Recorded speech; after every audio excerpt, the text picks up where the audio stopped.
ያለ ጾም እምነት የለም። እቺ ንግስት የተባለች እቺ በምድር ላይ ሁሉ ልጆቿን የምትሾም በአባቶቿ ፈንታ ልጆች የተወለዱላት ስሟን ለልጅ የሚያስጠራት እቺ ማን ሆና ተገኘ? ወስማ ለይእቲ ድንግል ማርያም። ከምግብ መከልከል ሲባል ሲመጣ ግን ወደ አምላኪ ሆኖ ግን በሌላ ስብከት አሳቦ መብልን ቢወድ ይሄ ሰው ክርስቲያን አይባልም። ይህ ነቃ ሕይወት ሚዲያ ነው።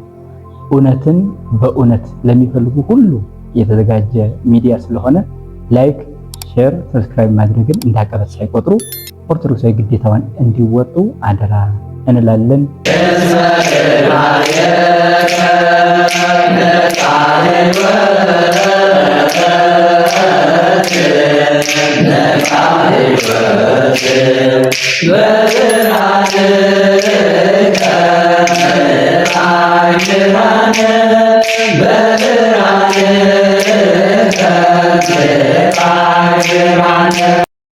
ወወልድ ወመንፈስ ቅዱስ አሐዱ አምላክ በቸርነቱ የሰበሰበን በመግቦቱ ያልተለየን በፍቅር የጠበቀን አምላካችን እግዚአብሔር ይክበር ይመስገን። ሁላችሁም የእግዚአብሔር ቤተሰቦች በልዑል እግዚአብሔር ስም እንደምን ዋላችሁ? እንደምን ከረማችሁ? አሜን። በሀብተ ስብሐ በረድኤቱ አቅርቦ ያገናኘን አምላካችን ይክበር ይመስገን። እንኳን ለእመቤታችን ለቅድስተ ቅዱሳን ለእመብርሃን ለወላዲተ አምላክ ለቅድስት ድንግል ማርያም የፍልሰታ ጾም በሰላም አደረሳችሁ። እሺ እንግዲህ ባለን ጊዜ ውስጥ የእመቤታችን የቅድስት ድንግል ማርያምን የፍልሰታ ጾም መሰረት በማድረግ ጥቂት ነገር ለመማማር ያክል ነው። መነሻ የምናደርገው በማቴዎስ ወንጌል ምዕራፍ 17 ቁጥር 21 ላይ ያለውን ቃል ነው። ወዝንቱ ዘመድ ኢይወፅ ዘእንበለ በጾም ወበጸሎት። የማቴዎስ ወንጌል ምዕራፍ 17 ቁጥር 21። ይህ አብሮ አደግ ሰይጣን ያለ ጾምና ያለ ጸሎት አይወጣም ነው የሚለው። ይህ ዘመድ ወይም ይህ አብሮ አደግ ባላንጋራ፣ አብሮ አደግ ሰይጣን፣ አብሮ አደግ ልማድ ያለ ጾም ያለ ጸሎት አይወጣም ይላል። ይህንን ቃል አምላካችን መድኃኒታችን ኢየሱስ ክርስቶስ ለደቀ መዛሙርቱ ለተከታዮቹ ለሐዋርያት ለሕጸጸ ሃይማኖት ምልአት እንዲሆናቸው የተናገረው ቃል ነው።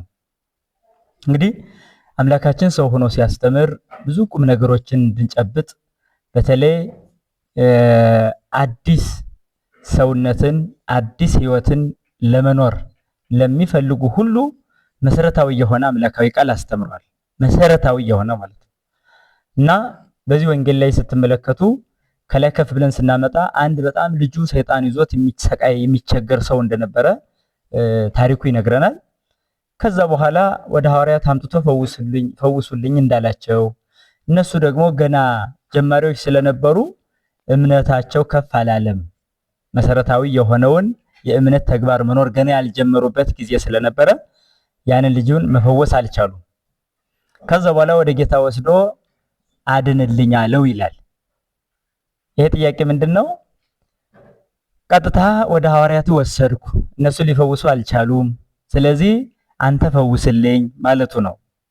ከዛ ጌታ የማታምን ትውልድ ካንቺ ጋር እስከመቼ እኖራለሁ ብሎ ወደዚህ አምጣ ብሎ ሰይጣኑ እንዳስወጣውና ልጁ እንደፈወሰው ይናገራል። እንዲህ ካደረገ በኋላ ደቀ መዛሙርቱ ቀርበው ምን አሉ ይላል?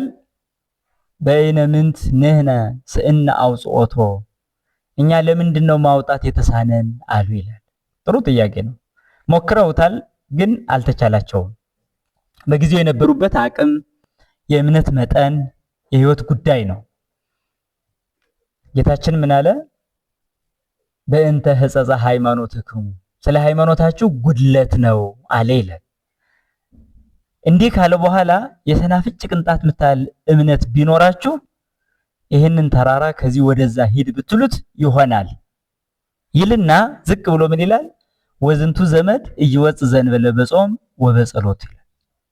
እንዲህ አይነት አብሮ አደግ ሰይጣን አብሮ አደግ ጋኔን ያለ ጾም ያለ ጸሎት አይወጣም አለው ይላል። መጀመሪያ ስለ ሃይማኖታችሁ ጉድለት ነው። እምነት ቢኖራችሁ ግን ይህንን ተራራ ከዚህ ወደዛ ሂድ ብትሉት ይሆናል አለ። እንዲህ ካለ በኋላ ምን ያህል ወአልቦ ዘይሳነክሙ የሚሳናችሁ ነገር የለም ማለት። ስለዚህ የሃይማኖት ጉድለት ቢኖርባችሁ ነው እንጂ ጉድለት ባይኖርባችሁ የሚሳናችሁ ነገር የለም ነው። የሚሳናችሁ ነገር የለም ምን ቢኖራችሁ? እምነት፣ ትክክለኛ የተስተካከለ እምነት ቢኖራችሁ ማለቱ ነው። እንዲህ ሆኖ የሚሳናችሁ የለም ካለ በኋላ ግን ለሃይማኖት መሙያው ሃይማኖት የሚሳነው ነገር እንዳይኖር የሚያደርገው እምነትን ፍጹም የሚያደርገው ግን ምንድነው አለ? ያለ ጾም ያለ ጸሎት አይወጣም ብሎ ደግሞ ጾምና ጸሎትን እንደገና አስታጠቀ ማለት ነው ለእምነት። ስለዚህ ብዙ ጊዜ እምነት ብቻ የሚሉ ሰዎች ይሄኛውን ወንጌል ገንጥሎ መጣል ይጠበቅባቸዋል ማለት ነው። አያችሁ፣ ስለ እምነት ጉድለት አስተማረ። ጉድለት ቢኖርበት ነው እምነታችሁ ብሎ ይሄን ካለ በኋላ ግን ምን አለ እንደገና? አያችሁ፣ በሃይማኖት ብቻ ወይም በእምነት ብቻ አብሮ አደግን ሰይጣን ማውጣት እንደማይቻላቸው ደግሞ ይነግራል ማለት ነው። ያለ ጾም ያለ ጸሎት እንዲህ አይነቱ አይወጣም አላቸው። ስለዚህ መፈወስ የተሳናችሁ ይሄ ስላለ ነው። አቅም ያጣችሁ ይሄ ስላለ ነው። ጉድለት ስላለው ነው አለ። የጉድለቱ መሙያው ግን ምንድነው ማለት ነው? መጾም መጸለይ እንደሆነ ነገረን ማለት ነው። እንግዲህ በዚህ ቃል መነሻነት አሁን የያዝነውን ወይም ደግሞ የምንቀበለውን የእመቤታችንን ጾም መሰረት አድርገን እንነጋገራለን ማለት ነው። እንግዲህ በዚህ ትምህርት አምላካችን ለእምነት ጉድለት ትልቁ ኃይል የሚሆነው ጾምና ጸሎት እንደሆነ እየነገረን ነው ማለት ነው። ስለዚህ ስለ ጾም ስለ ጸሎት ኦርቶዶክሳዊት ቤተክርስቲያን ሰፊ ቦታ ሰጥታ ታስተምራለች። በጣም ትልቅ ቦታ ማለት ነው። እንዲሁ እንደቀላል የሚታዩ አይደሉም። ጾምም እህል መቆጠቢያ አይደለም፣ ጸሎትም እንዲሁ ተራ ነገር አይደለም ማለት ነው። መሰረታዊ ነገሮች ናቸው እነዚህ ሁለቱ።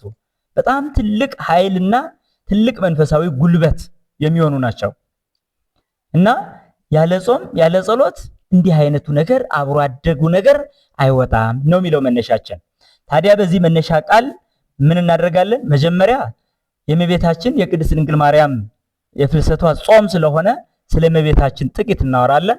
ከዛ በኋላ ደግሞ ስለ ፍልሰታ ጾም ስለ ጾም እናወራለን። ከዛ በጾም የምናገኛቸው ዋጋዎች፣ ጸጋዎች ምን እንደሆኑ ጥቂት እንጠቁማለን ማለት ነው። እንግዲህ ኦርቶዶክሳዊት ቅድስት ቤተክርስቲያን ምልአታዊት የእምነት ቤት ናት። ቤቱም የእውነት እና የህይወት መሰረት ነው ተብሎ በሐዋርያው እንደተጠቀሰ የእውነት አምድ ናት ቤተክርስቲያን። ስለዚህ ምልአታዊ አስተምሮ ነው ያላት። ቅንጭብ አይደለም። የሆነ ከዚህ ተነስተ ከዚህ ቆርጠ ከዚህ ቀጥለ ምን የሚባል አይደለም። በምልአት መቀበል ነው ትልቁ የቤተክርስቲያን መለያዋ። በምልአት መቀበል ብሉይ ኪዳን አለ፣ ሐዲስ ኪዳን አለ። ከዛ በኋላ ደግሞ የቅዱሳን ህይወት አለ። ያ በሙሉ በምልአት የሚሰበክባት ቤት ናት ቤተክርስቲያን እንጂ ይሄን ጥሎ ይሄን አንጠልጥሎ ይሄን ገንጥሎ ይሄንን እንዲህ ዝም ብሎ ተራ በሆነ ስሜት አይደለም። መሰረታዊ ነገር ነው። ስለዚህ የሐዲስ ኪዳን ትልቁ መሰረታዊ የሆነውን ትምህርት ለመማር መነሻችን እመቤታችን ቅድስት ድንግል ማርያም ናት። የጌታችን የኢየሱስ ክርስቶስ እናት መሰረተ ህይወት ማርያም ወጥንተ መድኃኒት ዘእምቀዲሙ። ይሄ ትልቁ አስተምሮ ነው። አንዳንዶች መሰረተ ህይወት ሲባል አይ ኢየሱስ ነው እንጂ እንዴት ድንግል ማርያም መሰረተ ህይወት ትባላለች ብለው ሊከራከሩ ይችላሉ። ማስተዋል ያለብን ግን መሰረተ ህይወት ማለት ነው የህይወት መገኛ ማለት ነው። አስተውሉ። የህይወት መገኛ መሰረት ማለት መገኛ፣ የህይወት መገኛ የህይወት መሰረት መጣያ ማለት ነው። ስለዚህ እመቤታችን የህይወት መሰረት ናት፣ የህይወት መገኛ ናት ማለት ህይወት ክርስቶስ ነው ማለት ነው። ስለዚህ የህይወት የክርስቶስ መገኛ የህይወት ክርስቶስ እናት መባሏ ነው መሰረተ ህይወት መባሏ። ወጥንተ መድኃኒት ዘእምቀዲሙ ከተባለ ደግሞ ከጥንት ጀምሮ የነበረ የአዳምና የሔዋን ድህነት እንደገና ተመልሶ የሚገኝባት እሷ ናት ማለት ነው። ያለ ድንግል ማርያም ዓለምን ሊያድን አልወደደም። ይህ ማለት እናቱ ሊያደርጋት ወደደ ማለታችን ነው። ስለዚህ የእመቤታችን የቅድስት ድንግል ማርያም የፍልሰታ ጾሟን ለማየት ቅድሚያ እመቤታችን ማን ናት የሚለውን በአጭር ማየት በጣም አስፈላጊ ነው። ያለ እመቤታችን መሰረትነት የክርስቶስን ሰው መሆን አላገኘንም። ስለዚህ እመቤታችን የህይወት መሰረት ተብላ ተጠርታለች በሊቃውንት አባቶቻችን። ነገር ግን ቀድሞ ደግሞ በነቢያት በስውር ስትነገር መጣለች። የነቢያት አስተምህሮ ስለ ክርስቶስም ስለ ድንግል ማርያምም ሲያስተምሩ ቀጥታ ግልጽ በሆነ ስም አይደለም የሚጠሩት። ይሄን በጣም ለይቶ ማወቅ መሰረታዊ ነገር ነው። ነቢያት ስለ ክርስቶስ ሲናገሩ ቀጥታ ኢየሱስ ክርስቶስ ብሎ አይደለም የሚናገሩት፣ በምስጢር ነው። ስለ እመቤታችንም ሲናገሩ በምስጢር ነው። ለምሳሌ ወስአ ልብየ ቃለ ሰናየ ወአነ አየድ ግብርየ ለንጉስ፣ ይሄን ነብዩ ዳዊት የተናገረ በመዝሙር 44 ላይ ስራዬን ሁሉ ለንጉስ ሰጥቼ እናገራለሁ ይላል። ይህ ንጉስ ማን ነው? አያችሁ፣ ይሄንን ምስጢር ለማወቅ ኦርቶዶክሳዊ አስተሳሰብ፣ ኦርቶዶክሳዊ ትንቢተ ነቢያትን የመረዳት ጥበብ ያስፈልጋል ማለት ነው። ለንጉስ ሰጥቼ ነው የምናገረው ማለቱ በኋላ የሚያመጣው ለማን እንደሆነ ያሳያል፣ ለክርስቶስ እንደሆነ ያሳያል። ለንጉስ ማለቱ ንጉሰ ሰማይ ወምድር ለሆነ ለክርስቶስ ሰጥቼ እናገራለሁ ማለት ነው። ምክንያቱም ከፍ እያልን ስንመለከት ይስየኒ ላህዩ ሙሉደ እጓለ እመሕያው፣ ደም ግባቱ ውበቱ ከሰው ልጆች ይልቅ ያምራል ብሎ ስለ ክርስቶስ ይናገራል። በነብዩ ኢሳይያስ እናየው ዘንድ ደም ግባት የለውም ተብሎ ተጽፏል። በነብዩ ዳዊት ደግሞ ከሰው ልጆች ሁሉ መልኩ ያምራል ተብሎ ተጽፏል። ነብዩ ዳዊት መከራ ከመቀበል በፊት ስላለው ክርስቶስ መልክ ይናገራል። ነብዩ ኢሳይያስ ደግሞ በዕለተ ዓርብ ግፍና መከራ ሲቀበል በነበረበት፣ ምራቅ እየተተፋ በነበረበት፣ ጀርባው እየተገረፈ በነበረበት፣ ፊቱ በጥፊ ራሱ በዘንግ እየተመታ በነበረበት የተናገረው ቃል ነው። ወይም የጥቁ ገጽ እምኀፍረተ ምራቅ፣ ምራቃቸውን ከመቀበል ፊቴን አልመለስኩም ይላል። ስለዚህ ምራቅ የተቀበለ ፊት ደግሞ ምን አይነት ውበት ይኖረዋል? በጥፊ በጡጫ የተመታ ፊት ምን አይነት ፊት ይኖረዋል? ምን አይነት ውበት ይኖረዋል? ለዚህ ኢሳይያስ ምን አለ? ደም ግባት የለውም ማለት። ነብዩ ዳዊት ደግሞ ገና ከመቤታችን ከመወለዱ ጀምሮ እስከ ዕለተ ዓርብ ድረስ የነበረ ውበት የሰው ልጆች የማይተካከሉት ውበት ነው ብሎ ይገልጸዋል። ስለዚህ ለንጉስ እናገራለሁ የሚለው ለኢየሱስ ክርስቶስ እንደሆነ ያሳያል። ከዛ ዝቅ ብሎ ደግሞ በጣም የሚገርመው ተሰራ ወንገስ፣ የሚገርም እኮ ነው። ንጉስ ካለ በኋላ እንደገና ንገስ ይለዋል። ምን ማለት ነው? ወደ መስቀል ውጣ ነው፣ ተሰቀል ነው። ይሄ ትንቢታዊ ትእዛዝ ነው። በትእዛዝ መልክም ትንቢት ስለሚነገር ነው። በኃላፊ መልክ ይነገራል፣ በትንቢት መልክ ይነገራል፣ በትእዛዝ መልክ ይነገራል። ስለዚህ ውጣ ተሰቀል እንደማለት ይናገራል። ይሄን ካለ በኋላ በስውር ክርስቶስን ንጉስ እያለ ከጠራ በኋላ ዝቅ ብሎ ምን ይላል? በጣም የሚገርመው ወትቀውም ንግስት በየማንከ ይላል። የንጉስ እናትም ንግስት ተብላ በነብዩ ተገለጸች። ንጉስ ብሎ ሲጠራ ክርስቶስ ብሎ ስሙን እንዳልጠራ፣ ንግስት ብሎ ሲጠራ ማርያም ብሎ ስሟን አልገለጸም። ነብዩ ኢሳይያስም ድንግል ብሎ ገለጸ እንጂ ማርያም ብሎ አልገለጸም። ስለዚህ ዓለም ከተፈጠረ ጀምሮ ድንግል ሆና የወለደች እሷ ብቻ ናት። ትንቢቱ ለእሷ እንደሆነ ግልጽ ሆነ ማለት ነው። አሁንም በክርስቶስ ቀኝ ልትቆም የምትችል ልትቀመጥ የምትችል ንግስት እናቱ ብቻ ናት። ከሷ የምትበልጥ ሌላ ንግስት የለችም ማለት ነው። ስለዚህ የነቢያት ቃል ስውር ይሁን እንጂ ምስጢሩ ግን ለሚያምኑት ግልጽ ነው ማለት ነው። ስለሷም ሲናገር አሁንም በትእዛዝ መልክ ይናገራል። ምን ብሎ ይናገራል? ርእሲ ህዝበኪ ወቤተ አቡኪ እስመ ፈተወ ንጉስ ስነኪ። አሁንም ከታች ንጉስ ያለውን አሁንም አመጣው።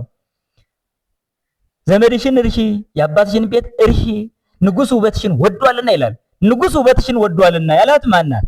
እመቤታችን ቅድስት ድንግል ማርያም ናት። ንጉስ የተባለ ማን ነው? ንጉሰ ሰማይ ወምድር ኢየሱስ ክርስቶስ ነው። አካላዊ ቃል ነው። ከሶስቱ አካላት አንዱ ነው። እሱ ንጉስ ሆኖ የእመቤታችን ውበት መውደዱን ያሳያል። የሷ ውበት ደግሞ እንዲሁ ልባዊ ውበት እንደሆነ ልብ ማለት ያስፈልጋል። ከላይ ሆኖ ተመለከተ እንዳንቺ ያላገኘም የተባለላት እሷ ናት። ስለዚህ ንግስት ትባላለች። በዚያው ላይ ነብዩ ዳዊት እንዲህ ብሎ ብቻ አይደለም ስልጣን እንዳላት ጭምር ይናገራል። ስልጣን እንዳላት ጭምር ህየንተ አበዊኪ ተወልዱ ለኪ ደቂቅ ብሎ ይገልጻል። ህየንተ አበዊኪ ተወልዱ ለኪ ደቂቅ። አያችሁ፣ በአባቶችሽ ፈንታ ልጆች ተወለዱልሽ ይላል። የድንግል ማርያም አባቶች ነቢያት ናቸው። ልጆች ተወለዱልሽ ሐዋርያት ናቸው። ሐዋርያት ልጆቿ መሆናቸውን ደግሞ መሰካሪው ማን ነው? ራሱ ክርስቶስ ነው። በመስቀል ላይ ሆኖ ከሰባቱ ጩኸቶች አንዱ እመቤታችን የሐዋርያት እናት መሆኗን የሚገልጽ ነው። አንዱ ማለት ነው። 7 ጩኸቶችን ተናግሯል። ተፈጸመ ሲል ሰምተናል። ተጠማሁ ሲል ሰምተናል። ብዙ ቃላትን ተናግሯል። ከነዛ ቃላት መካከል አንዱ የነቢያት ልጅ የሆነች እመቤታችን የሐዋርያት እናት መሆኗ ነው።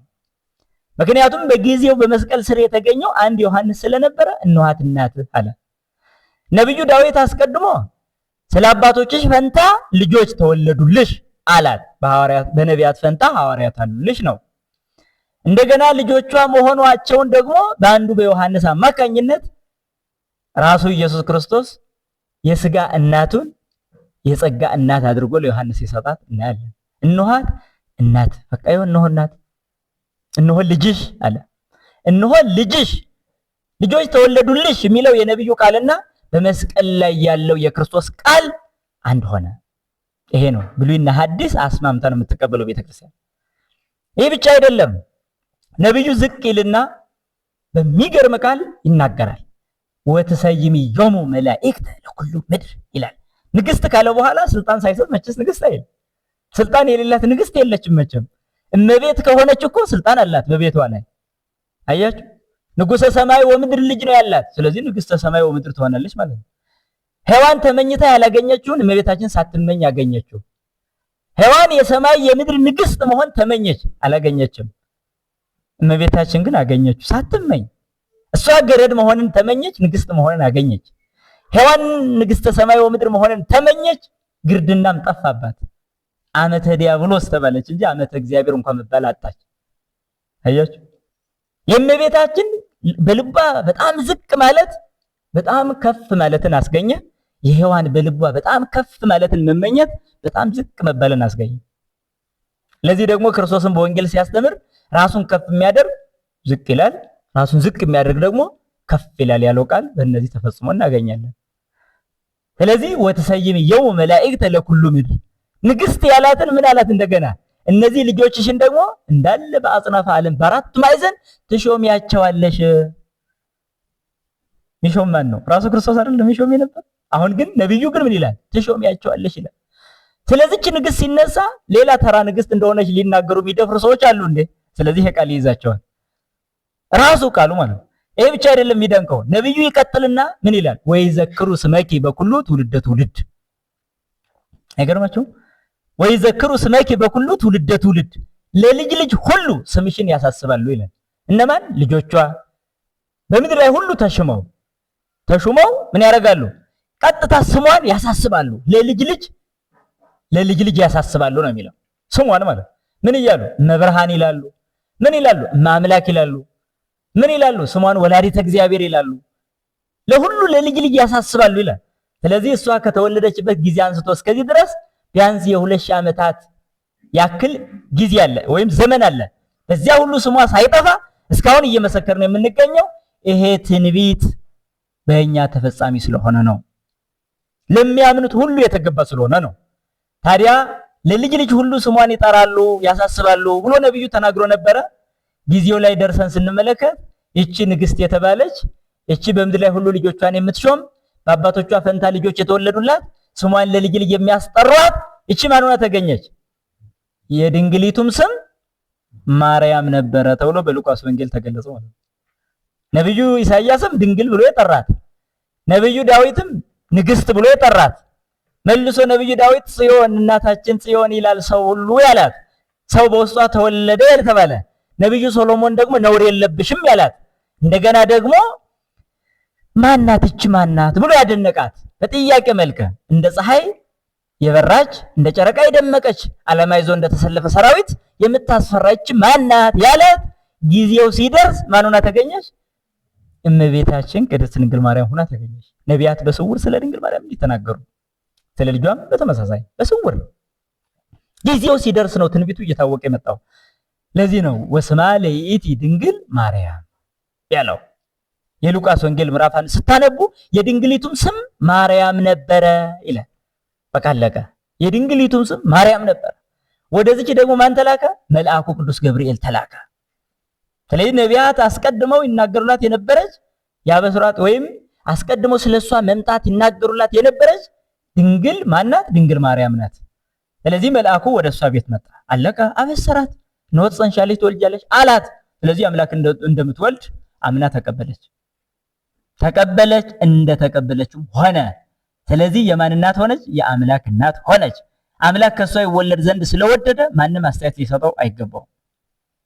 በርካታ ሰዎች እግዚአብሔር ሰው ሆነ ማለት ከአይምሮ በላይ ቢሆንባቸው አልሆነም ብሎ መሞገት ይፈልጋሉ። እንደዛ እኮ አይደለም። በሃይማኖት ከአይምሮ በላይ የሆነውን ሁሉ አልሆነ ብለ ሞግት አይደለም ምንድነው? ታዲያሳ አምነ ተቀብለ ነው የምትድነው። አምላክ ራሱን የገለጠው ፍጥረቱን በመፍጠር አይደለ? ፍጥረቱ የገለጠ የበለጠ ደግሞ ስጋ በመልበሱ ነው እንግዲህ ራሱን የገለጠ። ስለዚህ ወደኛ ሊቀርብ ራሱን ሊገልጥ ከወደደ አስተያየት ሰጥቶ ከሃይማኖት ወጥቶ መዳን ይችላለሁ ብሎ የሚያስብ ካለ እሱ ሞኝ ነው ማለት ነው። ስለዚህ የመጀመሪያው ጽንሰ ሐሳባችን እመቤታችን ቅድስት ድንግል ማርያም ወላዲተ አምላክ ወላዲተ ብርሃን እመብርሃን ተብላ ትጠራለች። የዓለምን ጨለማ ሊያስወግድ የመጣ ብርሃን ኢየሱስ ክርስቶስ፣ ዓለምን ሊያድን የመጣ መድኃኒት ኢየሱስ ክርስቶስ፣ እኔ የሕይወት እንጀራ ነኝ ያለ ሕይወት ኢየሱስ ክርስቶስ፣ የኢየሱስ ክርስቶስ እናት የሕይወት መሰረት፣ የሕይወት እናት፣ የሕይወት መገኛ ተብላ ትጠራለች። ለዚህም ነብዩ በመኃልዩ ላይ ሰሎሞን እንዲህ ብሎ ተናግሯል። አዘቅተ ማየ ሕይወት ዘይውህዝ እምሊባኖስ፣ ከሊባኖስ የሚፈስ የሕይወት ውሃ ምንጭ፣ የሕይወት ውሃ ጉድጓድ አንቺ ነሽ ብሏታል። የሕይወት ውሃ ጉድጓድ። እውነትም ራሱ ኢየሱስ ክርስቶስ የሕይወት ውሃ ነኝ ብሏል። ስለዚህ የሕይወት ውሃ ነኝ ካለ የእሱ መገኛ የሕይወት መገኛ ናት ማለት ነው። እኔ የሕይወት እንጀራ ነኝ ብሏል። የሕይወት እንጀራ የክርስቶስ መገኛ የሕይወት መገኛ ናት ማለት ነው።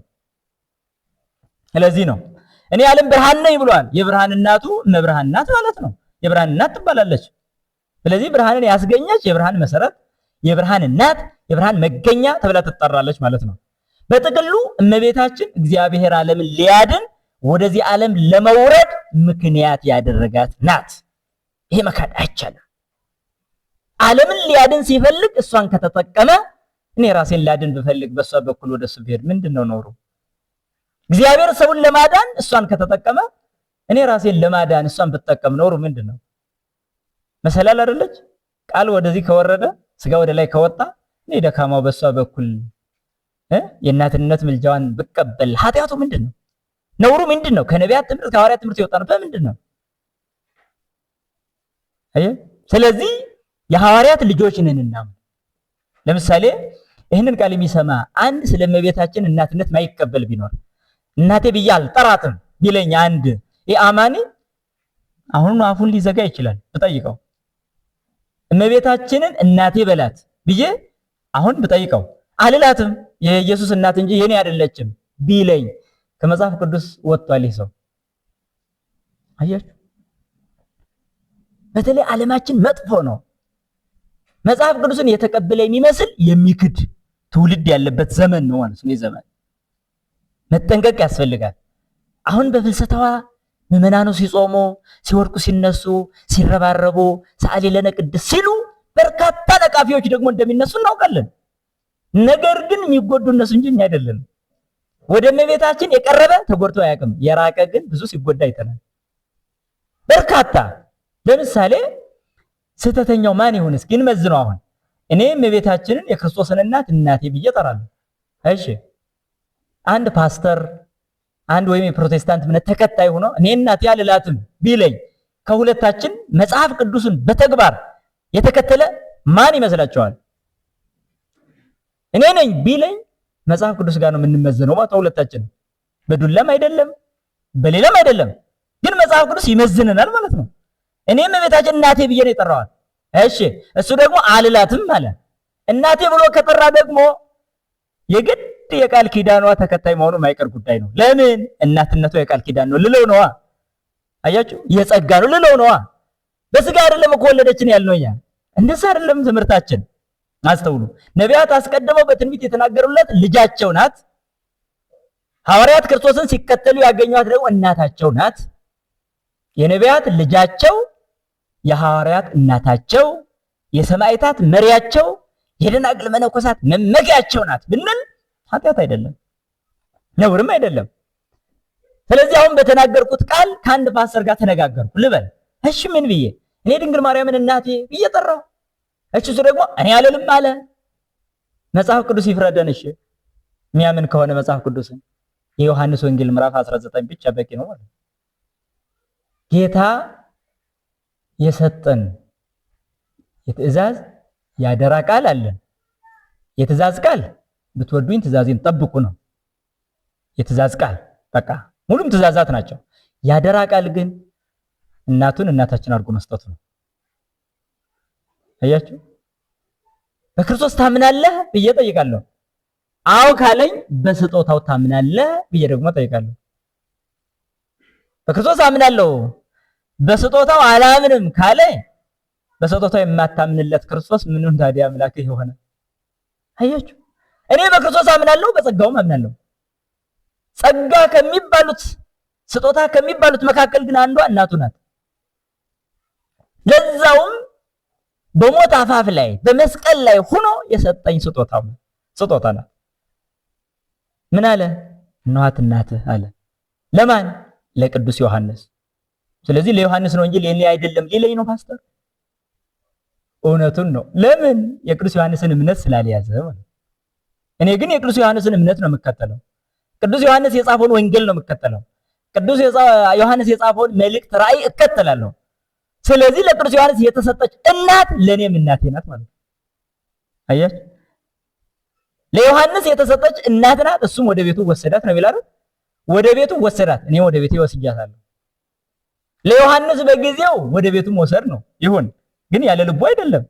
በልቡ ፍቅሯን አካሏን ወደ ቤቱ፣ እኔ ደግሞ በልቤ ቤቴ ልቤ ነው። እምነቴ የሚገኘው በልቤ ውስጥ ነው። ስለዚህ ያን ጊዜ የተቀበልኳት እናቴ ናት ማለት ነው። ስለዚህ ምዕመናን ሁሉ እናታችን ቢሉ አያፍሩም። ከክርስቶስ የተቀበሉት አደራ ስለሆነ ይህ ጉዳይ ማለት ነው። ይሄ ነው። ስለዚህ እመቤታችን እንዲህ ከሆነች በዚህ ዓለም የምትኖረውን ኑሮ እድሜ በሙሉ 64 ዓመታትን አሳልፋለች። በቤተ መቅደስ፣ በዮሴፍ ቤት፣ በዮሐንስ ቤት ኑራለች። እኒህ ሲደመሩ 64 ዓመታትን ኑራለች። ከዛ በኋላ ከዚህ ዓለም የምንሸጋገርበት ሞት እንዳለ ይታወቃል። እናቱን እንዲሁ እንዳትሞት አላደረገም። ሁሉም እንደሚሞት ሁሉ እናቱ ሞታለች፣ ራሱም ሞቷልና። ከዛ በኋላ ጥር 21 ዕረፍቷ ተነገረ። ከዛ ቀን ጀምሮ ግን ከሐዋርያት እንደተሰወረ በድኗ ይነገራል። በታሪክ የምናውቀው ነው። ከዛ በኋላ ቅዱስ ዮሐንስ ከሷ ጋር እንደነበረ ታሪኩ ይገልጻል።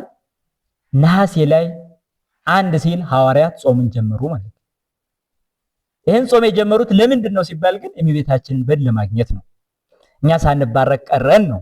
ምክንያቱም በዮሐንስ በኩል ሁሉም እናትነቷን ተቀብለዋልና። በሙሴ በኩል የተነገሩ 10 ቃላት ለዓለም ሁሉ የሚበቁ አይደል? ታዲያ 10 ቃላት ለሙሴ ተነግረው ለሁላችን ከሆኑ ለዮሐንስ የተሰጠች እናት ለሁላችን የማትሆንበት ምን ምክንያት አለ ታዲያ? መጽሐፍ ቅዱስም እኮ ለጊዜው ለሐዋርያት ነው የተሰጠው። ታዲያ ምን ያደርግልናል ታዲያ? እንደዛ ከሆነ መጽሐፍ ቅዱስም ለጊዜው የተነገራቸው ሐዋርያት ናቸው። ታዲያ አሁን የምጠቅሰው ለምን ነው ታዲያ? እኔ አያችሁ፣ ለሐዋርያት የሆነው ሁሉ የኔ ካልሆነ፣ ለነቢያት የሆነው ሁሉ የኔ ካልሆነ የነቢያትና የሐዋርያት እምነት የታለይ ታዲያ? በነቢያትና በሐዋርያት መሰረት ታንጻቸዋል ነው የሚለን። ስለዚህ አሁን በነቢያትና በሐዋርያት መታነጻችን የነቢያትን ትንቢት የሐዋርያትን ስብከት ስለ ድንግል ማርያም የተቀበሉትን አደራም የተቀበልን በመሆናችን ነው ማለት ነው። ስለዚህ እመቤታችን ቅድስት ድንግል ማርያምን ለማግኘት ነሐሴ 1 ሲል ጾም ጀምረዋል ሐዋርያት። ይሄ የታወቀው ታሪካችን ነው። ጾም ጀመሩ። ከዛ በኋላ 2 ሱባኤ ነው። ሱባኤ ማለት 7 ቀን 1 ሱባኤ ነው። 14ቱ 2 ሱባኤ ነው። 2ቱን ሱባኤ ጾመዋል ማለት ነው። 2 ሱባኤ። ስለዚህ እዚህ ላይ ነው መጽሐፍ ቅዱሳዊ ሕግ መሆኑን የምናውቀው። ሐዋርያት ጾመዋል ስንል መጽሐፍ ቅዱስ የጣሱ አይደሉም ሐዋርያት ማለታችን ነው አይደል? መጽሐፍ ቅዱስ ላይ ምን አለ? ጾም አለ። ስለዚህ ጾምና ጸሎት ተሳስረው የሚሄዱ ናቸው። ጾም፣ ጸሎት፣ ስግደት አሁን መጽሐፍ ቅዱስ ላይ ብቻ አይደለም፣ በየስንክሳሩ በየገላቱ ስትመለከቱ ሁሉም ቅዱሳን 4 ነገሮችን በተለይ ያሟላሉ። ጾምን፣ ጸሎትን፣ ስግደትን፣ ምጽዋትን። አሁን ስንክሳር አንቡ፣ አንዱም ጻድቅ ያለ እነዚህ 4ቱ የወጣ የለም። በጣም ይጾም ነበር ብሎ ነው የሚጀምር። በጣም ይጸልይ ነበር ብሎ ይጀምራል። በጣም ይሰግድ ነበር ብሎ ይጀምራል። በጣም ይመጸውት ነበር ብሎ የሚጀምር። ከዛ በኋላ የሚሰጠውን አጥቶ ባዶ እስኪሆን ድረስ ራሱን የሚሰጥ ሁሉ አለ። እስከ ድረስ ይሄዳል። ስለዚህ ሐዋርያት ጾምን ጀመሩ፣ ፍልሰታን ጾሙ ነው። ይሄ ደግሞ መጽሐፍ ቅዱሳዊ ነው። አሁን ያነሳነው ርዕሳችንም ይህ አብሮ አደግ ያለ ጾም ያለ ጸሎት አይወጣም የሚል ነው። ያለ ጾም ያለ ጸሎት አይወጣም ነው። ስለዚህ መድኃኒታችን ኢየሱስ ክርስቶስ ስለ ጾምና ስለ ጸሎት እየተናገረ ነው ማለት ነው። በማቴዎስ ወንጌል ምዕራፍ 6 ቁጥር 16 ላይም ወሶበሂ ትጸውሙ ኢትኩኑ ከመ መደልዋን ይላል። ስትጾሙ እንደ ግብዞች አትሁኑ ይላል። ስትጾሙ ሲል እኮ ጾም አለ እያለ ነው። ስትጾሙ ካለ መጾም እንደሚገባን እየነገረ ነው። አንዳንድ ወገኖች ጾምን በቃ እንደ ተራ ነገር ቆጥረው እምነት ግን ያላቸው ለመምሰል ሲጣጣሩ እናያለን። ያለ ጾም እምነት የለም። አያችሁ፣ እምነት ብለው የሚጠሩት ራሱ ምኑን ነው? በተግባር የማይገለጽ እምነት እኮ ሙት ነው። ይህም በሐዋርያት የተሰበከ ነው። ያለ ጾም ያለ ጸሎት ምን እምነት አለ? ምኑን ታምናለህ? አሁን እየተራብክ ነገ እንደምትጠግብ የምታምን ስትሆን ነው እምነት አለ የሚባለው። አሁን በመጸለይ እግዚአብሔር ይቀበልልኛል ብለህ ስታምን ነው እምነት የሚባለው። ጾም፣ ጸሎት፣ ስግደት፣ ምጽዋት የሌለው ምኑ እምነት ይባላል? የሞተ ነው ነው። አሁን እየሰጠህ እግዚአብሔር ነገ ይከፍለኛል ብለህ ማመን እኮ ነው እምነት የሚባለው። አያችሁ? ስለዚህ እምነት በራሱ ምን ይሆናል ማለት ነው? የሞተ ይሆናል ማለት ነው። ይሞታል። የአእምሮ የመንፈስ የውስጥ ህይወት በሙሉ ማደሻው ጾምና ጸሎት ነው። ስለዚህ ሐዋርያት ራሳቸውን ከእግዚአብሔር ጋር ለማገናኘት እናቱን ለመጠየቅ የት ናት እናግኛት ለማለት የመጀመሪያ ስራ ያደርጉት ጾም ነው። አያችሁ? ሐዋርያት መጾም እንደሚችሉ ወይም ደግሞ ሊጾሙ እንደሚገባቸው በማቴዎስ ወንጌል ምዕራፍ 9 ቁጥር 14 ጀምራችሁ ስታነቡ ታገኛላችሁ። የዮሐንስ ደቀ መዛሙርት ወደ ጌታ ቀርበው ጥያቄ አቀረቡ ይላል። ምን የሚል ጥያቄ ነው? ንሕነ ወፈሪሳውያን ንጸውም ብዙሃ ወአርዳኢ ከሰበፎ ይጸውሙ። እኛና ፈሪሳውያን ሁልጊዜ እንጾማለን፣ ያንተ ደቀ መዛሙርት ማይጾሙት ለምንድን ነው? የቅናት አይነት ጥያቄ። እነሱ የተጎዱ እነዚያ ደግሞ የነጻነት የተሰማቸው አይነት ስሜት፣ እንደዚህ አይነት ጥያቄ አቅርበዋል። ጌታችን ግን ምን አላቸው? በጣም የሚገርም ሙሽራው ከነሱ ጋር ሳለ ሚዜዎቹ ሊጾሙ ሊያዝኑ አይገባም፣ ምክንያቱም ሙሽራው ከነሱ ጋር አለና። ሙሽራው ከነሱ የሚወሰድበት ጊዜ ይመጣል፣ ያን ጊዜ ይጾማሉ ብሎ ነው የመለሰላቸው። ይሄ ቀላል ነገር አይደለም። አያችሁ? ሙሽራው ከነሱ ጋር አለ ማለት እኔ ሙሽራው ከነሱ ጋር ያለው አሁን ሊያዝኑ አይገባም ነው። ጾም ውስጡ ምን አለበት? ጥያቄ አለበት ነው። ስለዚህ አሁን ሊጠይቁ አይገባም። ጾም ምን አለበት? ሐዘን አለበት። ስለዚህ አሁን ሊያዝኑ አይገባም። ጾም ምን አለበት? ለጊዜው መጎዳት አለበት፣ ስጋን መጉዳት አለበት። ስለዚህ አሁን እኔ ከነሱ ጋር ያለው ሊጎዱ አይገባም። ታዲያ መቼ ነው አለ? እኔ ከነሱ የምወሰድበት አንደኛ አይሁድ የሚይዙኝ ጊዜ ይመጣል፣ ያን ጊዜ ጾማሉ። የምሰቀልበት የሞትበት ጊዜ ይመጣል። ሁለተኛ እኔ የማረግበት ጊዜ ይመጣል፣ ያን ጊዜ ጾማሉ ማለቱ ነበር። ስለዚህ ሐዋርያት በመጀመሪያ አይሁድ ይዘውት ሰቅለው ገርፈው ሰቅለው ገለው እሱ ሙቶ ተቀብሮ ትንሣኤውን ሳናይ አንበላም ብለው አክፍለዋል። ይሄ አንድ ሙሽራው ከነሱ ይወሰድ ጾመዋል ማለት ነው። ሁለተኛ ሐዋርያት መንፈስ ቅዱስን ተቀብለው አሁን ዓለምን ለማስተማር ይህን ያህል ኃላፊነት እየተቀበል ያለ ጾም ስራችንን አንጀምርም ብለው ጾመዋል። ይሄ ጾም ሐዋርያት ምንለው የሰኔ ጾም ማለት ነው። አያችሁ? ስራቸውን ያለ ጾም ላለመጀመር ማለት ነው። በነገራችን ላይ ክርስቲያናዊ ስራ ያለ ጾም አይጀመርም፣ ያለ ጸሎትም አይከናወንም። ይሄ መሰረታዊ ነገር ነው። አለዚያም ምድራዊ ነው የሚሆነው፣ ተራ ነገር ነው የሚሆነው። ያለ ጾም ያለ ጸሎት የሚጀምር መንፈሳዊ ስራ የለም። ሐዋርያት ዓለምን የማዳን ስራ ተረክበው ያለ ጾም አንጀምርም ብለዋል። ስለዚህ በጾም ነው የጀመሩት። እንደገና ያልፎ ደግሞ እመቤታችንን ለማግኘት ወደ ፈጣሪያቸው ጥያቄ ለማቅረብ ትክክለኛ መንገድ አድርገው የመረጡት ጾምን ነው ማለት ነው። ጾምን ነው። ስለዚህ ፍልሰታ የተባለውን ጾም የመጀመሪያዎቹ ጸዋሚዎች ሐዋርያት ናቸው ማለት ነው። ስለዚህ ሐዋርያት ሁለቱን ሱባኤ ጾሙ፣ በ14 አምጥቶ ሰጣቸው፣ ተቀበሉ። ያን ተቀብለው እንደሚገባ ገንዘው ቀብረዋል። ከዛ በኋላ ግን እርገቷ በ3ኛው ቀን ተደርጓል። በትንሣኤዋ እንደገና ደግሞ ተከትሎ እርገቷ ተፈጽሟል ማለት ነው። ስለዚህ በዚህ ሁኔታ ሐዋርያት ጾመው ጸልየው የለመኑት ከተሳካላቸው የሐዋርያት ልጆች እኛም በዚህ የሱባኤው ተሳታፊዎች፣ የበረከቱ ተሳታፊዎች፣ የሐዋርያት ጾም የእመቤታችን የፍልሰቷ የእርገቷ ምስጢር ሁሉ በረከትና ጸጋ ተቋዳሾች ለመሆን ነው የምንጾመው። ስለዚህ እዚህ ጋር ጾምን ካነሳን ጾም ማለት በራሱ ምንድን ነው የሚለውን ማየት ያስፈልጋል። ጾም መንፈሳዊ ትርጉሙ ከፍ ያለ ነው። እንዲሁ ዝም ብሎ ከእህል መከልከል ብቻ አይደለም። በቃ አንዳንዱ ሰው ጥቂት ማርፈድን እንዲሁ ከምግብ መከልከልን ብቻ እንደ ቁም ነገር ሊቆጥር ይችላል። ግን እንደዛ አይደለም። ጾም ማለት ትልቅ መንፈሳዊ ሕግ ነው። በመጀመሪያው በአዳም ሕይወት እንደ ጾም ምስጢር ዕፀ በለስ እንዳይበላ መከልከል አንድ ጉዳይ ነበረ ማለት ነው። ስለዚህ ጾም ማለት መከልከል የሚለውን ያሳያል።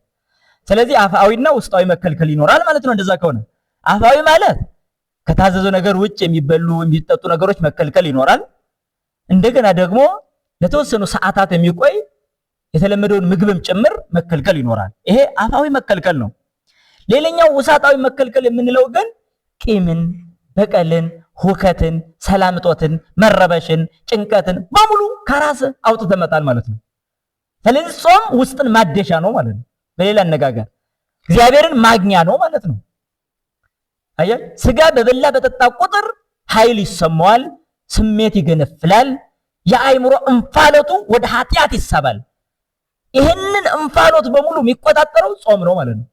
ስለዚህ ጾም ልጓም ፍሬሃ ጥዑም። የሚገርም እኮ ነው። ጾም ልጓም ናት ይላል፣ ፍሬዋም የጣፈጠ ነው የሚለው ቅዱስ ያሬድ። ጾምን ምን ብሎ ይጠራዋል? ልጓም ብሎ ይጠራዋል። ያልተለጎመ ወይም ደግሞ ልጓም የሌለው ፈረስ ልክ የተጫነውን ሰው ገደል ይዞ እንደሚሄድና እንደሚፈረጥጥ ሁሉ የማይጾም ክርስቲያንም ክርስትናውን መንፈሳዊ ሕይወቱን በአግባቡ መምራት አይቻለውም ማለት ነው። ስለዚህ ጾም በጣም ከባድ መንፈሳዊ ኃይል የሚያስገኝ አጋንንትን ድል ማድረጊያ። ምክንያቱም አጋንንት ሰውን ለማሳት ብዙ ጊዜ ይጣጣራሉ። ነገር ግን ምክንያት አድርገው የሚጠቀሙት ግን ከመብል ከመጠጥ ጋር ነው፣ የበለጠ ለማሸነፍ ድል ለማድረግ። ለምሳሌ በተለይ ለወጣቶች የጾም ሕይወት በጣም ጥሩ ልጓም ነው፣ መሰረታዊ ልጓም ነው። አካላቸው የደከመ ያረጁ እንዲህ አይነት ሰዎች ይህን ያህል ወዴትም የሚፈረጥጡበት ነገር የለም። ከዛ አንጻር ብዙም አይደለም። ዋናው ወጣት። ምክንያቱም በእሳት ዘመን ላይ ላለው ወጣት ግን ምግቦች፣ መጠጦች ራሳቸውን የቻለ ምን ኃይል አላቸው? እንደ ነዳጅ ይቆጠራሉ። ስለዚህ ስሜትን የመቀስቀስ ለዝሙት የመዳረግ ሕግን የመተላለፍን ድፍረት የሚያመጡ ናቸው። ይህንን ድፍረት ለመቀነስ ራስን ለመቆጠብ ወደ እግዚአብሔር የሚያቀርብ አእምሯዊ መንገድን ለመከተል ጾም ትልቅ በር አለው ማለት ነው። ትልቅ ጠቀሜታ አለው ማለት ነው። ስለዚህ ጾም ማለት መከልከል ማለት ነው። የምትከለከለው ደግሞ ከምትወደው ነገር ነው። ሰው በጣም ምግብ ይወዳል፣ መብላት ይወዳል አይደለ? ስለዚህ መብላት ከመውደዱ የተነሳ ጾም ተዘጋጀ ማለት ነው። የቀደመው አዳም በመብላት ምክንያት ኃጢአትን እየገፋ ወደ ሰው ባህሪ አምጥቶታል አይደል? ስለዚህ ክርስቶስ ደግሞ በገዳመ ቆሮንቶስ በተግባር ጾምን አስተማረ ማለት ነው። ክርስቶስ ጾምን በቃል ብቻ አይደለም በተግባርም ነው። በቃል ሲያስተምር ስትጾሙ እንዲያትሆኑ ሲል፣ ያለ ጾም ያለ ጸሎት ይህ አይወጣም ሲል፣ ደቀ መዛሙርት የሚጾሙት በኋላ ነው ሲል ጾም እንዳለ ተናገረ።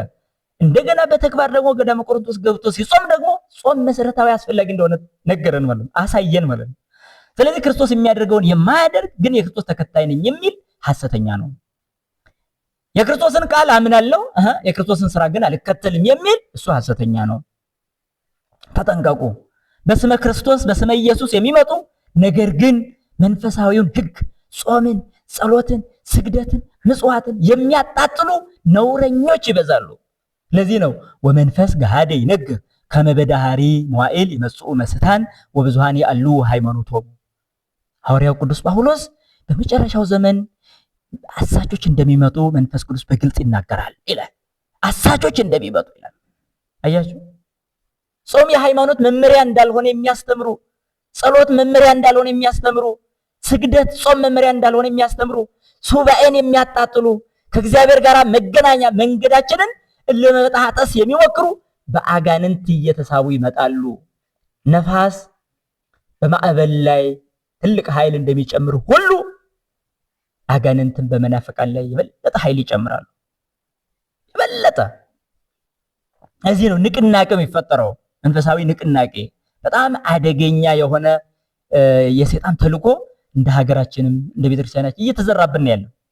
ስለዚህ ጾም መከልከል ማለት ነው። ክርስቲያን ማዕቀብ አለው ማለት ነው። ቀድሞ አዳምና ሔዋን ሲልከሰከሱ የዘላለምን ሕይወት የሚያገኙበትን ትክክለኛውን ሕገ እግዚአብሔር ጥሰው የሰይጣን ምክር ተቀብለው ወድቀዋል አይደል? ያንን ሁሉ የምናስተካክለው አሁን እነሱ ባጡት፣ እነሱ በተጎዱበት፣ በወደቁበት ኃጢአት እንዳንወድቅ በመከልከል ሕግ ነው ማለት ነው። ስለዚህ ጾም ማለት መከልከል ማለት ነው።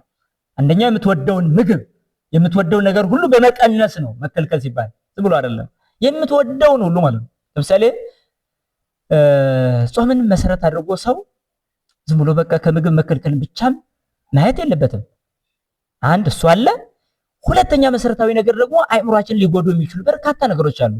የሁል ጊዜ ጾም ሊሆን የሚገባ መከልከል አላስፈላጊ ፊልሞች ከማየት እንዲሁም ደግሞ ተራ ነገር ከመናገር አንደበት ይከለከላል። አፍ ይጹም ተብሏል። ያዕቅብ አፉየ ከመ ይሳት በልሳኔ ወአንበርኩ አቃቤ ለአፉየ፣ በአንደበቴ እንዳልስት አፌን እጠብቃለሁ አልኩ ይላል መዝሙረኛው ዳዊት። እንዳልስት ይላል። አንድ ሰው ከምግብ ተከልክሎ ከስጋ ከእንቁላል ከወተት ተከልክሎ ነገር ግን በነገር ሕግም ይጥስ ከሆነ ይሄ ሰው አልጾመም ማለት ነው። በጆሮ መጥፎ ነገሮችን በመስማት የሚጥስ ከሆነ በጆሮ እየተመገበ ነው ማለት ነው። አየህ፣ በዓይኑ ክፉ ነገሮችን ከማየት ካልተከለከለ አሁንም ጾሙን ሽሯል ማለት ነው። ስለዚህ መከልከል ሲባል ይሄ ከሆድ ጋር የተያዘው ብቻ አይደለም፣ ከአይምሮ ጋር የተያዘ ወደ ሆድ የሚገባ ምግብ ወደ ዳሪ ይወጣል። ወደ አይምሮ የሚገባ ነውር፣ ሐሰት፣ ተንኮል፣ ውሸት፣ ቅጥፈት፣ ሐሜት ሁሉ ግን ነፍስን ይጎዳል። ከዚህኛው በላይ ለዚህኛውም ቦታ እንሰጣለን ማለት ነው። ይሄኛው ራስን ለመግዛት ያመቻል፣ ይሄኛው ደግሞ አይምሮን ለመቀደስ ያመቻል። አያችሁ፣ ጾሙ ሁሉም ነው ማለት ነው። አንዳንዶች ታዲያ ለማስመሰል ከምግብ መከልከል አይደለም ጾም ማለት ብለው ብቻ ሊያርፉ ይችላሉ። እንደዛ አይደለም። ከምግብ የምንከለከለው ስጋዊ ፍላጎትን ለመግታት ነው። ሰው ፍላጎትን ካልገታ በነፍሱ ምንም አይነት ጥቅም ምንም አይነት ህይወት የለውም ማለት ነው። ለዚህ ነው ተዓቀብ እምንኡሳት ከመ ኢትደቅ ውስተ አብያት። አባታችን ማር ይስሐቅ ወደ ትልቁ እንዳትወድቅ ከትንሹ ተከልከል ይላል። ከትንሹ አያችሁ፣ ቀላል የሚመስሉ ግን መከልከል የሚገባን ነገር አለ በጣም። ስለዚህ መብል መጠጥ የሚመስሉ እነዚህ ጾምን ሁሉ የሚያፈርሱ ናቸው፣ አደገኞች ናቸው፣ ለዝሙት የሚቀሰቅሱ ናቸው። ከነዛ በመከልከል ነው የእመቤታችንን ጾሟን እንዲሁ በጸጋ በደስታ ልንጾም የሚገባው ማለት ነው። ስለዚህ መከልከል ማለት ነው። ታዲያ የጾም ጠቀሜታው ምንድን ነው? አንደኛ አካላዊ ፍትወትን ለመክታት፣ ሁለተኛ አእምሮን ለማረጋጋትና ሰላምን ለማግኘት ይረዳል። እንደ ስጋም ካሰብን ደግሞ ጤናን፣ በቃ ጤናን እንኳን ሰው ይቅርና እንስሳት እንኳን በተፈጥሯዊ መንገድ እኮ ይጾማሉ። በጣም ይጾሙ እንስሳት አሉ። ለሃይማኖት ብለው ወይም ለዘላለም ድህነት ብለው አስበው ሳይሆን እንዲሁ ተፈጥሯዊ መንገድ እንዲጾሙ የሚያደርጋቸው እንስሳት አሉ። ለምሳሌ እንደነ ግመል ያሉ ማለት። አሁን ግመል የትኛውን በረሃ ውሰዱ ብዙ ሳምንታትን ያለ ምግብ ያለ ውሃ መቆየት ይችላል። አያችሁ፣ አዞ ከወራት እስከ ዓመት ድረስ መቆየት ይችላል። አዞ አያችሁ፣ ይሄን ተፈጥሮ ያስገድደው ነገር ራሱ ተፈጥሮ የሚያደርገው ነገር ነው። እንደኛ ዋጋ አገኘበታለሁ በሚል ላይሆን ይችላል። ሌሎችም ብዙ የሚሳቡ ትላትሎች የራሳቸው የሆነ የጾም ህግ አላቸው። ተፈጥሯዊ መንገድ ማለት ነው። ተፈጥሯዊ መንገድ እባብ ይጾማል። ለምሳሌ እርጅና ሲሰማው ከምግብ ይከለከልና ቀጥታ ከላይ ያለውን የእርጅናውን ገፈቱ እንዳለ ሸልቅቆ ይጥላል፣ እንደገና ይታደሳል። አያችሁ። ስለዚህ ለእንስሳት ጾም ተፈጥሯዊ መታደሻ ሆኗል። ለሰው ደግሞ አእምሯዊ መታደሻ ይሆናል። ሆን ብሎ አውቆ በሚያደርገው መከልከል የአእምሮ መታደስን የነፍስ መታደስን ያመጣል ማለት ነው። ስለዚህ ጾም ጠቀሜታው ለጤና ለዘላለማዊ ድህነትም የሚረዳ ነው። ሌላው ትእዛዝ እግዚአብሔር ስለሆነ ትእዛዙን መፈጸምን የሚመስል ምን ጸጋ አለ? ትእዛዝ እንደመፈጸም ያለ ምን አለ? ለምሳሌ አንድ ሰው ቀለል ያለውን ትእዛዝ ፈጸምኩ የሚመስለው ከምግብ መከልከል ሲባል ሲመጣ ግን ወደ አምላኪ ሆኖ ግን በሌላ ስብከት አሳቦ መብልን ቢወድ ይሄ ሰው ክርስቲያን አይባልም፣ አማኝም አይባልም። ስለዚህ ከእመቤታችን ፍቅር የተነሳ በዕለቷ ምዕመናን ወደ ቤተክርስቲያን ይጎርፋሉ፣ ህፃናት ይቆርባሉ፣ ትልልቅ አዛውንት ሁሉ የሚቆርቡባት ሰዓት ናት። ስለዚህ እችን ሰዓት ተጠቅሞ እችን ጊዜ ተጠቅሞ እኛ ደግሞ አብሮ አደግ የሆነ ነገር ማስወገድ ይኖርብናል ማለት ነው። ስለዚህ ይህ ድምጽ የሚደርሳችሁ ሁላችሁም መነሻ ቃላችን እንያዝና እስኪ አሁን አብሮ አደግ የሆነ ከውስጣችሁ ያለ የሆነ ልማድ ፈልጉ። እናንተ እንዲህ አይነት አብሮ አደግ ያለ ጾም ያለ ጸሎት አይወጣም ማለት እሺ። ስለዚህ ጾም አብሮ አደግን ነገር የሚያረግ ከሆነ እያንዳንዳችን በዚች ጾም ልንቀርብ የሚገባ አብሮ አደግ የሆነ ምን ልማድ አለብን? አሁን እቺን በየራሳችን ልቡና እናስባት። አንዳንዶቻችን የውሸት ልማድ አብሮ አደግ የሆነ፣ አንዳንዶቻችን የስርቆት ልማድ አብሮ አደግ የሆነ፣ አንዳንዶቻችን ቁጣ፣ ንዴት አብሮ አደግ የሆነ፣ አንዳንዶቻችን የዝሙት ስሜት ከሆነ ጊዜ በኋላ የመጣ ግን መላቀቅ ያልቻልንበት እስራት። ከእንደዚህ አይነት ልማድ የምንወጣው በጾም በጸሎት ነው ማለት ነው። ስለዚህ ይሄ ሱባኤ ወቅት እንዲህ አይነቱን ገርሶ ለመጣል ትልቅ እድል ነው ማለት ነው። ተራራ ማፍለስ ይቻላችኋል አይደል ያለን? አዎ፣ በእኛ ውስጥ ያለውን ተራራ ማፍለስ ይቻላል። ስለዚህ አንድ ጾም በመጣ ቁጥር አንድ ችግር ሊቀረፍ ይገባል። አንድ በውስጣችን ያለ ክርስቲያን የመሆናችንን ህይወት በሙሉ የሚያዛባ ትክክለኛ ሰብዕናችንን ቁመናችንን ሁሉ የሚያናውጥ የሰይጣን ግብር የመንፈስ ቅዱስ ያልሆነ ህይወት በሙሉ ሊወድቅ ይገባል። ስለዚህ ያለ ጾም ያለ ጸሎት አብሮ አደግ ሰይጣን አይወገድም ነው የተባለ። ስለዚህ ከመጥፎ ልማድ በላይ አብሮ አደግ ሰይጣን ደግሞ የለም። መጥፎ ልማድ በጣም ብዙዎቻችን ከቤተሰብ ጋር እንዳንስማማ፣ ከትዳር አጋር ጋር እንዳንስማማ የሚያደርገን አብሮ አደግ ነው፣ ልማድ ነው። ሌላ ምንም አይደለም እኮ። ለክርስቶስ ማደሪያ መሆን እኮ እንወድ ነበር ሁላችንም። ግን ማደሪያ እንዳንሆን ያደረገን ማን ነው? አብሮ አደግ ሰይጣን ነው። አብሮ አደግ ሰይጣን ስላችሁ ምንድነው ታውቃላችሁ? የነፍስ ባላንጋራ። ሰይጣን ማለት ባላንጋራ ነው። ስለዚህ ከኃጢአት በላይ ባላንጋራ አለ? ባርነት፣ ለዲያብሎስ መገዛት። ይሄ ከልባችን ውስጥ አብሮ የሚኖር ዝም ብሎ አብሮ አደግ የሆነ ገና ከልጅነት ጀምረን ያሳደግነው አምባገነናዊ ስሜት፣ ይሄ አብሮ አደግ መጥፎ ስሜት ነው። ይሄ በዚች ጾም ውስጥ ሊቀረፍ ይገባል። ቢያንስ አንድ የነፍስ ማነቆ እንኳን ሊቀረፍ ይገባል እንጂ ዝም ብለን በአመቱ የምንመላለስ ብቻ መሆን የለብንም። ምንድነው ያለብኝ ችግር? አንድ ቁጭ ብሎ ማሰብ። አሁን ጾሙ ከመግባቱ በፊት ቂም በቀል ነው ያለብኝ? ከገሌ ጋር እንዴት ነኝ? ከጎረቤት፣ ከዘመድ፣ ከጓደኛ ጋር ያለን የበደልኩት የበደለኝ ሰው አለ ብለን መቆጣጠር ራሳችንን። ከዛ በኋላ ካገኘን ይቅርታ መጠየቅ። በይቅርታ የሚፈታ ነገር በይቅርታ ሳይፈታ መታለፍ የለበትም። ኃጢአት እንደቀላል ነገር በልባችን ውስጥ መቅረት የለበትም። እሾህ ከወጋን እንደምንጎዳ ማወቅ አለብን አይደል? ልክ ኃጢአትም ምንም ይሁን ምን ትንሽ ናት ተብሎ የምትታለፍ አይደለችም። ኃጢአት ብቻ የመንፈስ ቅዱስ ጸጋን ታሳጣለች። አስተውሉ። ስለዚህ አብሮ አደግ ምን አለባችሁ? እስኪ አስተውሉ። ምን አይነት አብሮ አደግ እንደው ግብር አለ? አብሮ አደግ እሷን ፍሩ፣ ከሰይጣን በላይ ልማድን ፍራ ተብሎ የለም? ከሰይጣን በላይ ጎር የተባለ። ምክንያቱም ሰይጣን አያስገድድም፣ ልማድ ግን ያስገድዳል። ለዛ እኮ ነው አሁን ሰይጣን እኮ ሊያማምል ይችላል፣ ከሰው ጋር መጥቶ የሆነ ነገር ሊል ይችላል፣ ውሸቶቹን ነቀፋዎቹን በሙሉ ሊያስተላልፍ ይችላል። ነገር ግን አስገድዶ ነፃ ፈቃዳችንን ተጋፍቶ ውሳኔያችንን ግን አያስቀይርም። ልማድ ግን የራሳችንን አእምሮ እያስገደደብን የሚያስቸግር የራሳችን የሆነ አያችሁ ጠባይ ነው። የራሳችን ጠባይ ስለሆነ ከሰይጣን ይልቅ እሱ ይከፋል ማለት ነው። ስለዚህ አብሮ አደግ ልማዳችንን ለመቅረፍ ጾም፣ ጸሎት ወሳኝ ነው ማለት ነው። ጾም ያለ ጸሎት አይደለም። ከሁሉም መሰረቱ ጾም ነው። እስመ ጾም እማ ለጸሎት ወእህታ ለአርምሞ ወነቃ ለአንብ ወጥንተ ኩሉ ገል ሰናይት። ስለዚህ ተወዳጆች የእግዚአብሔር ቤተሰቦች ጾም ምንድናት ይላል? የጸሎት እናት ናት ይላል። ሰው መጾም ሲጀምር መጸለይ ነው የሚጀምረው። መጾም ሲጀምር መጸለይ ይጀምራል። ይርበዋል። ከጠገበሳ ጥጋብ የእንቅልፍ መጀመሪያ ነው። በቃ ሰው ከጠገበ አለመተኛት አይችልም። ከራቦ ግን እንቅልፍ አይመጣም። አያችሁ፣ ለዛ ነው ጥጋብ የእንቅልፍ እናት እንደሆነች ሁሉ ጾም ደግሞ የጸሎት እናት ናት። አያችሁ፣ ጥጋብ የኃጢአት እህት እንደሆነች ሁሉ ጾም ደግሞ የዝምታ እናት ናት፣ እህት ናት። አያችሁ፣ ለጸሎት እናቷ ጾም ናት፣ ለእንቅልፍ እናቷ ደግሞ ጥጋብ ናት። ለዝምታ እህቷ ጾም ናት፣ ለመለፍለፍ ለከንቱ ወሬ ደግሞ እህቷ ጥጋብ ናት። ጾም የእንባ ምንጭ ናት። ሰው ሲርበው እንባ ይለዋል። አያችሁ፣ ከዚህ የተነሳ ግን መንፈሱ ወዴት ይሳባል? ወደ ፈጣሪው ይሳባል። ለዛ እኮ ነው ታቅቦ አደረገ ማለት ነው። ስለዚህ እንባ ደግሞ የጸጋ ምክንያት ነው፣ ለጸጋ የሚያበቃ ነው። የማያለቅስ ክርስቲያን አያችሁ በጾሙ በጸሎቱ ጊዜ ከፈጣሪው ጋር በልቅሶ ይገናኛል ማለት ነው። ስለዚህ የልቅሶ ምንጭ ናት ማን? ጾም። ጥጋብ ደግሞ የዘፈን ምንጭ ናት። ዘፈን ከጥጋብ ይመነጫል፣ ልቅሶ ከጾም ይመነጫል። ወጥንተ ኩሉ ገል ሰናይት፣ የበጎ ስራ ሁሉ መጀመሪያ ጾም ናት፣ የክፉ ስራ ሁሉ መጀመሪያ ጥጋብ ናት። አያችሁ፣ ከጾም ጸሎት ትወለዳለች፣ ዝምታ ትቀርባለች፣ እንባ ትመነጫለች፣ በጎ ስራ ትጀምራለች። ጥጋብ ከጥጋብ ደግሞ ማን ይወለዳል? እንቅልፍ ይወለዳል፣ መለፍለፍ ይቀርባታል፣ ዘፈን ይመነጫታል፣ ክፉ ስራ መጀመሪያ ትሆናለች፣ የክፉ ስራ መጀመሪያ ትሆናለች።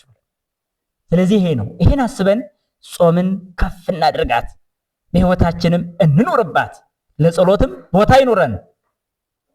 ታዲያ በዚህ ጾም ውስጥ ቁርስ መብላት የለም አይደል? እንደዛ ከሆነ የቁርሳችን ተለቅማ ጾም ለሚያድሩ የሚልሱት የሚቀምሱት ለሌላቸው አብነት ተማሪዎች፣ ነዳያን፣ ለተቸገሩ ልናውል ይገባል ማለት ነው። የማይመጸውት ጸዋሚ ቆጣቢ ነው። ሰው የሚጾም ነው ግን የማይሰጥ ነው። ይሄ ሰው እየቆጠበ ነው ማለት ነው። የምትበላውን ካልሰጠ እየቆጠብክ ነው። ስለዚህ ይህንን ማህዘብም ያደርጉታል እኮ ይህን በበላ ይቀንስብኛል ብለው ላይበሉ ይችላሉ ማለት ነው። አያቸው የጽድቅ ምንጭ አይደለም ማለት ነው ጾሙ ራሱ። ፍላጎትን መቁረጥ ማለት ልትበላ የነበረው መስጠት ማለት ነው። ስለዚህ በዚች ጾም ውስጥ ቢያንስ አንድ ነገር ጉባኤ ቤቶችን በመደገፍ አብነት ትምህርት ቤቶችን የበለጠ በማሳደግ የምንችለውን ሁሉ በማድረግ ልናልፍ ይገባል። ምንችለው ሁሉ ሱባኤዋን በጾም በጸሎት በቁርባን ልናሳልፍ ይገባል ማለት ነው። በያለንበት የእመቤታችን የቅድስት ድንግል ማርያም ረድኤቷ ጸጋዋ አይለየን። ሁላችንም በሰላማዊ በኢየሱስ ክርስቶስ ጥላ ስር ሕይወት ለማግኘት የተሰበሰብንንና በያለንበት በኦርቶዶክሳዊት ቤተክርስቲያን የሚሰጠውን ጸጋ ለመቀበል ዝግጁ እንሆን። ወስብሐት ለእግዚአብሔር።